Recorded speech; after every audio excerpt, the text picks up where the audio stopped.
സ്വർഗത്തിൽ നിന്നെത്തിയ തൈ. ബാലകഥ. രചന അനിൽ മണ്ണത്തൂർ. ചെറിയ ചാറ്റൽ മഴയുണ്ട്. പറമ്പിലൂടെ നടന്ന് അവൻ നട്ട പ്ലാവിൻ ചുവട്ടിലെത്തി.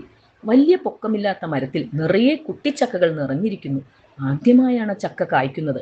അവൻ എണ്ണാൻ നോക്കി. വേണ്ട, എണ്ണിയാൽ കായ കുറയുമെന്ന് മാമന്മാർ പറഞ്ഞിട്ടുണ്ട്. പുതിയതല്ലേ, കവുങ്ങിൽ പാള കൊണ്ട് കോണകം ഉടുപ്പിക്കണമെന്ന് അവൻ കേട്ടിട്ടുണ്ട്. കുറെ പാളകൾ ചീന്തി പ്ലാവിന് ചുറ്റും കോണകം തൂക്കി. അവന്റെ മനസ്സിലേക്ക് പതിയെ തന്റെ കുട്ടിക്കാലം എത്തി. പിലാശ്ശേരി സ്കൂളിൽ പഠിക്കുമ്പോൾ പരിസ്ഥിതി ദിനത്തിൽ കുട്ടികൾക്ക് തൈകൾ നൽകിയിരുന്നു. പക്ഷേ അത് 3ാം ക്ലാസ് മുതലുള്ള കുട്ടികൾക്കായിരുന്നു. 2ാം തരത്തിലുള്ള അവന് കിട്ടാത്തത് വലിയ സങ്കടമായി. വീട്ടിലെത്തിയതോടെ കരച്ചിലോട് കരച്ചിൽ. അവന്റെ അമ്മയും അനിയത്തിയും അച്ഛൻ കിരണിനൊപ്പം പണിസ്ഥലത്താണ്. അച്ചമ്മയും മേമയും കുടുംബവുമാണ് അവന്റെ ആശ്രയം. അവന്റെ കരച്ചിൽ കൂടിക്കൂടി വന്നപ്പോൾ അച്ചമ്മ പറഞ്ഞു, നാളെ രാവിലെ സ്വർഗത്തിൽ നിന്നും ഒരു തൈ വരുത്തിത്തരാം. നിഷ്കളങ്കനായ അവൻ അത് വിശ്വസിച്ചു. പിറ്റേന്ന് രാവിലെ അച്ചമ്മ അവനൊരു മുളച്ചു വന്ന ചക്കക്കുരു നൽകി.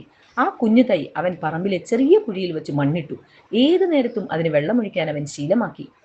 എവിടെ ചാണകം കണ്ടാലും അതിന്റെ ചുവട്ടിലെത്തിക്കും. ചാണകം വാരാൻ മടിയില്ലാത്ത കുട്ടിയാണെന്ന് പറഞ്ഞ് എല്ലാവരും കളിയാക്കും.